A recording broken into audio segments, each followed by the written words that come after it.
Namaskar, sales training, and this is Sunil Sachi with you.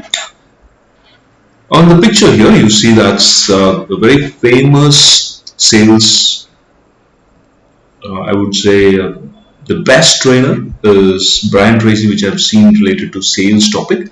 What he quotes here is never complain, never explain.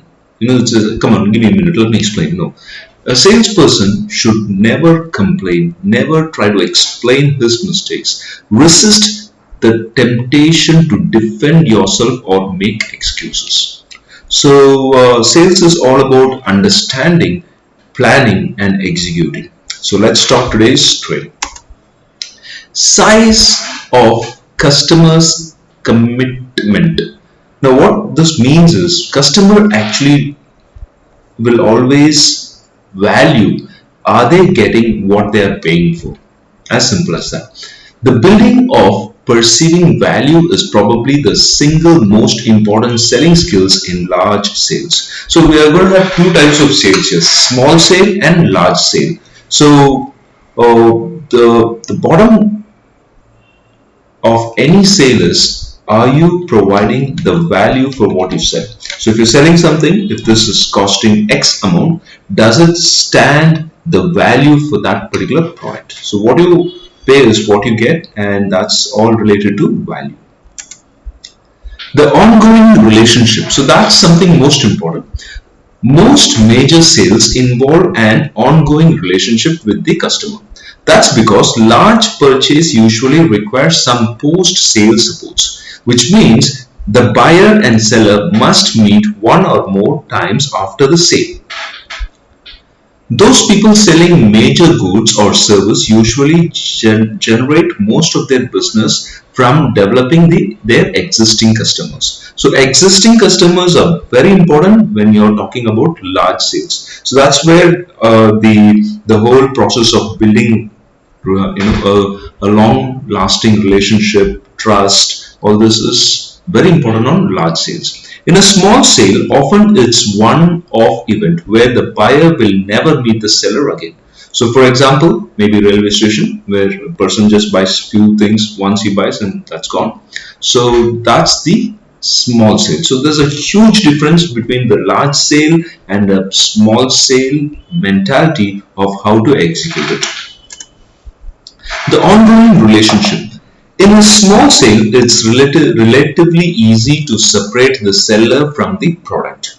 With a large decision, sellers and products become much harder to separate. So when you're actually talking about small things, right, you just wanted to give it off and sell it off, it doesn't matter. But when it comes to a larger sale, you have to take a larger decision. So it involves larger commitment. So the seller actually is very much connected. So in large companies, you see they give warranties. It's not only the salesperson, the company also stands along with them. That's the warranty. That's how we are going to be with it, right? So that's about large sale. Customer mindset. Customer's mindset is always looking for what's the benefit, what's in it for me. So the customers will always look what's in it for me. And that's nothing wrong about it. So we have to show value. We will analyze how to use it to build lasting customer relationship.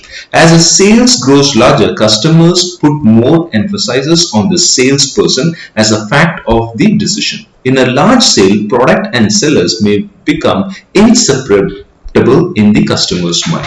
So it's all about the fine alignment between the person who's buying and the person who's selling it.